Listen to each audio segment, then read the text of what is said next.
Hey, what's up guys? So in this video, we will see how to set up fingerprint on the Redmi A5. Now to do that, just open the settings app on your smartphone.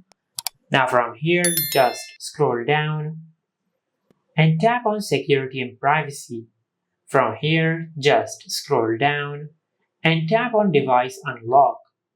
Now just scroll down and tap on fingerprint and face unlock. Now just choose the combination of the screen lock method you want. You can select between the pattern, the pin, and the password. I will select the pattern. From here, just draw your pattern. Now once you have drawn your pattern, just tap on next. Now just draw your pattern one more time to confirm your pattern. Now just tap on confirm. From here, just tap on done. Now just tap on fingerprint. Now just tap on more and tap on I agree. Now from here, just tap the power button to register your fingerprint, just like that.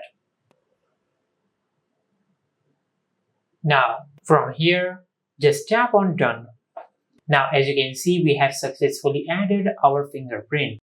Now as you can see, we can unlock our smartphone by using our fingerprint, just like that. And this is how to set up fingerprint on the Redmi A5. If you found this video helpful, please like the video and subscribe to our channel and hit the bell icon to get notified when we upload a new video.